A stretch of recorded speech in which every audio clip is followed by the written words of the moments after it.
دہشت گردی ہے، اس کے پیچھے وردی ہے، یہ دہشت گردی ہے، اس کے پیچھے وردی ہے۔ پاکستان تیری جان میری جان۔ پی ٹی آئی کے چاہنے والوں کا شدید احتجاج جاری ہے۔ ایسے میں عمران خان کی وفادار اہلیہ جمائمہ خان نے لندن میں ہزاروں کی تعداد میں اوورسیز پاکستانیوں کو اکٹھا کر لیا اور بڑا احتجاج شروع کر دیا۔ خان صاحب کے بیٹوں سمیت ہر ایک کے عمران خان کے حق میں نعرے اللہ اکبر کی صداؤں کے ساتھ جمائمہ شروع سے ہی عمران خان کو سپورٹ کرتے آ رہی ہیں۔ یہ دہشت گردی ہے، اس کے پیچھے وردی ہے، یہ دہشت گردی ہے۔ اس کے پیچھے وردی ہے۔ ہماری ریاست کیا ہے؟ ادھر کہا جاتا ہے کہ اگر آپ فوج پر تنقید کریں تو آپ غدار ہیں، آپ ریاست مخالف بیانیہ بولتے ہیں، لیکن سب سے پہلے تو ہمیں فیصلہ کرنا ہوگا کہ ایک ریاست ہے کیا؟ ریاست کیا ایک ڈپارٹمنٹ ہے جس نے اپنے آپ کو 70 سالوں سے ہم پر حاوی کیا ہوا ہے، مسلط کیا ہوا ہے، جو بلوچ اور پشتون وسائل پر قابض ہے، جو ٹارگٹ کلنگ میں ملوث ہے، جبری گمشدگیوں میں ملوث ہے، مارو پھینکو پالیسی میں ملوث ہے؟ کیا یہ ریاست ہمیں قابل قبول ہے؟ ریاست وہ ہوتی ہے جو عوام کے لیے طاقت ایک ٹرسٹ کے طور پر رکھے، ایک ٹرسٹ کے طور پر ایکسرسائز کرے۔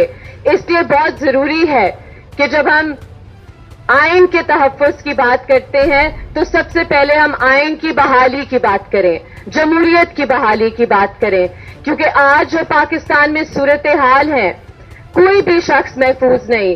یہ پریکٹسز جبری گمشدگیوں کی شروع ہوئی سندھ میں، پھر بلوچستان میں، پھر پختونخوا میں، اور آج پنجاب اور اسلام آباد بھی اس سے محفوظ نہیں۔ یہ دہشت گردی ہے، اس کے پیچھے وردی ہے، یہ دہشت گردی ہے۔ اس کے پیچھے وردی ہے۔ ایسے میں جب پاکستان میں عمران خان کی رہائی کے لیے جنگ شروع ہو چکی ہے، اسی وجہ سے لندن میں جمائمہ خان نے بھی لاکھوں اوورسیز پاکستانیوں کے ساتھ بڑا احتجاج کرنا شروع کر دیا ہے۔ دوستو، جیسا کہ آپ کو پتا ہے کہ جمائمہ خان کی جسٹس اطہر من اللہ سے ملاقات کے بعد عمران خان کی واپسی کا سفر شروع ہو چکا ہے۔ اس حوالے سے جمائمہ خان نے سوشل میڈیا پر پاکستانی عوام کو خوشخبری بھی سنا دی ہے۔ تو جیسا کہ آپ کو پتا ہے کہ جمائمہ خان سیاست سے بہت دور ہے، اسی وجہ سے انہوں نے پاکستان سے کنارہ کشی بھی کی تھی، مگر ان کی محبت ہمیشہ سے پاکستان اور عمران خان کے ساتھ ہے۔ پاکستان میں جمہوری عمل میں مداخلت اور آئین کی خلاف ورزی پر، اس کے ساتھ ساتھ انسانی حقوق کی خلاف ورزی پر میں عالمی عدالت میں کیس دائر کرنے کا اعلان کرتی ہوں۔ جمائمہ خان نے مزید کہا کہ اس کے بعد شاید پاکستان کی عدلیہ بھی جاگ سکے اور خان صاحب کے ساتھ انصاف کر سکے۔ اس حوالے سے اپنی رائے کا اظہار کامنٹ سیکشن میں دیں۔ ویڈیو اچھی لگے تو لائک کریں اور اس چینل کو سبسکرائب کریں۔